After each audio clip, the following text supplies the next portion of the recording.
ऐसा लगा अंत में बताइएगा जरूर। अरे बहू, चाय ले ले, उठ जा बेटा। अरे मम्मी रहने देती ना, मैं उठ तो रही थी। अरे कोई बात नहीं, खाने में क्या बनाना है वो बता दे। देख लो माँ, कुछ भी जो ये कहे बना लेते हैं। बेटा मैंने तो जो सब्जी थी वो काट दी है, तू बस रोटियां बना लेना। ये हर रोज सुबह का सीन था ममता के ससुराल का। एक दिन पड़ोसन कहती है, अरे बहन जी, सारा दिन काम करती रहती हो, थकती नहीं क्या आप? बहू क्या करती रहती है सारा दिन? अरे वो भी कुछ ना कुछ करती ही रहती होगी। अब इतनी भी बूढ़ी तो नहीं हूँ मैं जो बैठ जाऊं कि सामने काम पड़ा है और मैं बैठ ही रहूं। अरे लेकिन बहू की तो आदत खराब हो जाएगी जब सारा काम आप ही कर दोगी। अरे ठीक है ना, कम उम्र में हमारी भी शादी हुई थी। अब आजकल के पढ़ने लिखने वाले बच्चों को सारी जिम्मेदारी लेने में भी तो वक्त लगता है। बहू है तो क्या हुआ, मेरी बेटी की उम्र की ही है ना। एक उसे भी देख लो, चाय बनाने के सिवा आता ही क्या है। ममता से सारी बात करती है। हाँ मम्मी जी ही ज्यादा काम करती हैं, इसमें कोई दो राय नहीं है। लेकिन मैं भी क्या करूं, ऑफिस और घर के बीच जो वक्त मिलता है उसी में काम कर लेते हैं, है ना। दिन बीत रहे थे। सास बहू के बीच की बॉन्डिंग अच्छी थी, लेकिन जब बहू माँ बनती है तो जो थोड़ा बहुत काम किया करती थी वो भी छोड़ देती है। बहू ये ले, तेरे लिए बनाया है, इसको खाने से बच्चा और तू दोनों स्वस्थ रहेंगे। ठीक है माँ जी। माँ जी, वो बच्चे के लिए गद्दे जो सूख रहे हैं ना छत पर, जरा ले आइए ना। तभी वहाँ पति आ जाता है। अरे माँ रुको, मैं ले आता हूँ, तुम मेरा खाना लगा दो। माँ किचन में चली जाती है। पता है, बगल वाली डॉली है ना, वो लोग हमारी साइड के हैं।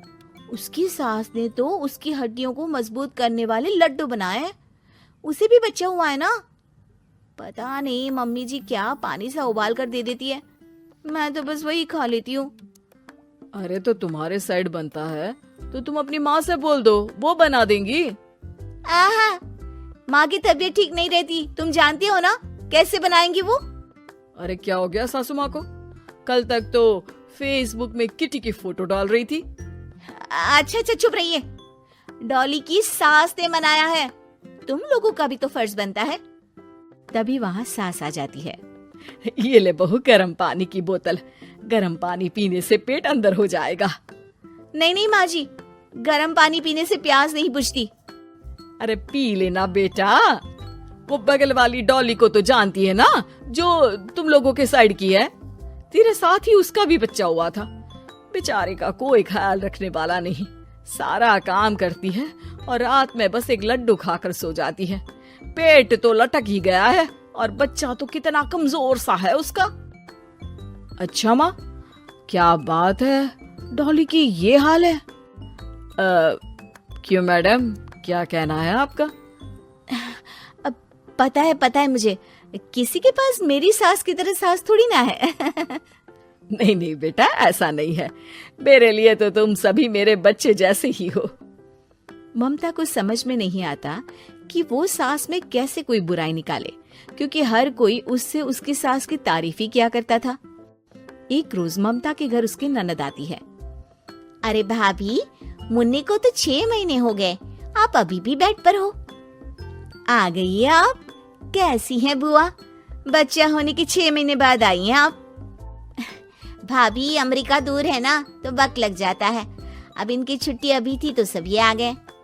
वैसे माँ कहाँ है? थकी हारी सास बेटी को देखकर खुश हो जाती है। माँ, इस बार तेरा वीजा तैयार है, मेरे साथ चलने को तैयार रहना। हाँ हाँ बेटा, मैं तैयार हूँ। अरे ऐसे कैसे माँ, मैं कैसे मैनेज करूँगी? कैसे मतलब?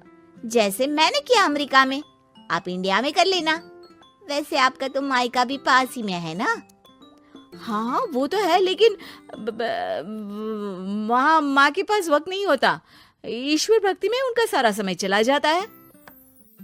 भाभी, बेटी परेशान हो तो माँ का ध्यान आरती में कैसे लग सकता है? समझ में ही नहीं आता।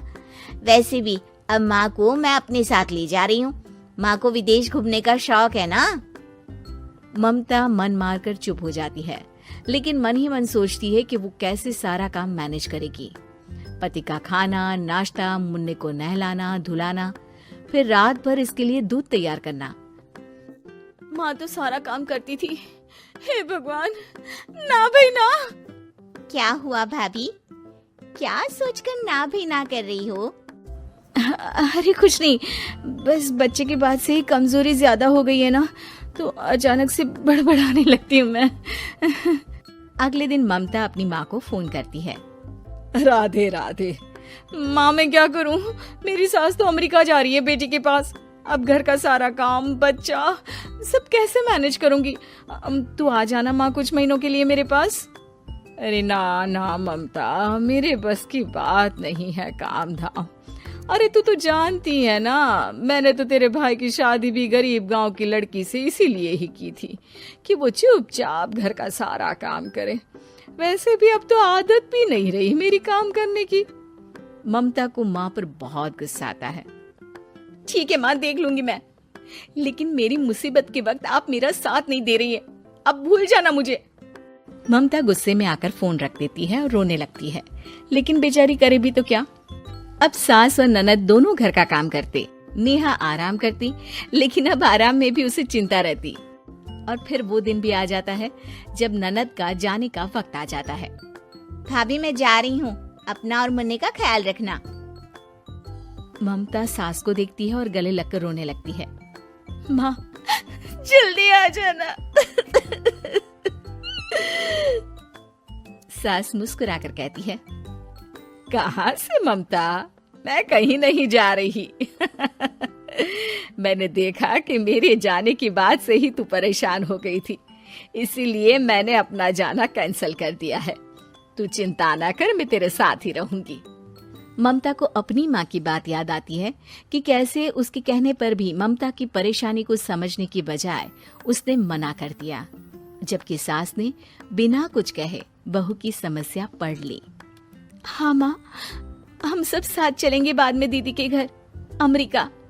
आज से आप रानी बनकर रहना और मुन्ने को देखना। मैं समझ